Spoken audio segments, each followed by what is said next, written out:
C'est un adage connu, répété saison après saison. En football, tout va très vite et donc tout change très vite. La semaine que vient de vivre le Paris Saint-Germain en est l'exemple parfait. En pleine crise, au bord de l'explosion samedi dernier après son match perdu à Nice, Paris a redressé la barre, d'abord contre Porto en Ligue des Champions, puis hier contre Evian en championnat. 2 matchs, 2 victoires, avec la manière et avec une façon de jouer qui rend l'adversaire parfois impuissant. Retour sur une semaine particulière. Qui vous fatigue, qui vous énerve? Non, je pense qu'il y a une équipe qui m'énerve en ce moment, pas un joueur seulement. Et nous sommes désolés, mais tout le monde il est sûr que les choses vont changer. La défaite à Nice a été la goutte d'eau qui a fait déborder un vase déjà bien rempli. L'entraîneur parisien a multiplié les discours non pas sur le jeu même de son équipe, mais plutôt sur son implication, sur sa volonté, sur son mental. Application des consignes sur le terrain contre Porto. Tout n'est évidemment pas parfait, mais dans l'engagement, on sent déjà que Paris a changé. L'équipe est compacte, bien organisée, solide, sans forcément être géniale. Ça va donc mieux pour le PSG et même la chance s'en mêle. Ezequiel Lavezzi marque avec la complicité du gardien portugais Elton. Les petits coups de pouce sont toujours décernés à ceux qui osent. Face à Porto, Paris remet la marche en avant et les 3 points de la victoire lui permettent de terminer premier du groupe. Un petit détail qui fait beaucoup de bien au moral. Le vestiaire est plus soudé, la cohésion est là et Carlo Ancelotti donne la clé de cette semaine parisienne, l'attitude. L'état d'esprit était bon. La clé était l'état d'esprit. L'état d'esprit contre Porto. Il a montré une équipe solide, les joueurs ils ont joué tous ensemble, ils ont travaillé ensemble. Je sais, était la clé pour gagner les matchs.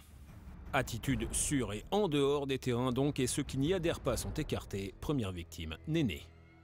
Néné n'est pas dans le groupe parce qu'il n'a pas eu une bonne attitude contre les matchs contre Porto.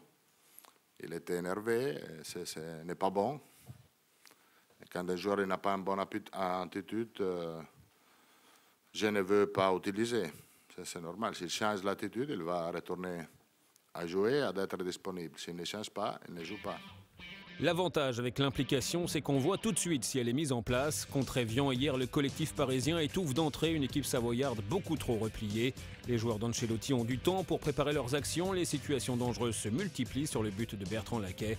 Zlatan Ibrahimovic n'est pas loin d'inscrire un doublé dans les 10 premières minutes. Pour faire sauter le verrou rose, il faut une inspiration, un coup de génie. La talonnade de Pastore est magnifique et décisive. Jallet a tout son temps pour centrer parfaitement sur Ibrahimovic, cette fois efficace. On va retrouver le Suédois 3 minutes plus tard. Ballon de Menez pour Zlatan Ibrahimovic, de la poitrine, la frappe de Lavezzi peut-être, c'est le poteau et le but. L'Argentin marque son premier but cette saison en Ligue 1, c'est aussi le 3000e but parisien, toute compétition confondue. Là aussi, c'est un petit coup de pouce du destin qui ne peut faire que du bien au moral. 2-0 à la pause et encore le score aurait pu être plus lourd. Lavezzi encore et Jérémy Menez ne sont pas loin de corser l'addition. En seconde période, Evian se décide enfin à sortir, mais ça ne trouble pas l'inquiétude des défenseurs de la capitale.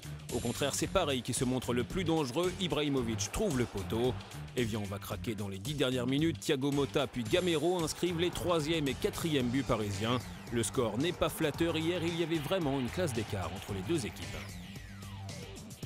L'implication, l'engagement explique donc cette réussite parisienne cette semaine, mais derrière tout ça, il y a aussi des hommes. Le Paris Saint-Germain a retrouvé une colonne vertébrale qui manquait ces dernières semaines, avec Ibrahimovic devant, Thiago Silva derrière et Thiago Motta au milieu. L'ancien joueur de l'Inter a amené un équilibre dans l'entrejeu qui libère ceux qui jouent à ses côtés, notamment Lavezzi et surtout Pastore.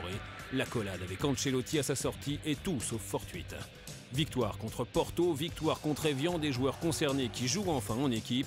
La semaine est positive pour le PSG. Attention toutefois à ne pas céder aussi vite à l'euphorie aujourd'hui qu'à la crise hier. La semaine qui arrive avec Valenciennes mardi et Lyon dimanche prochain s'annonce cruciale.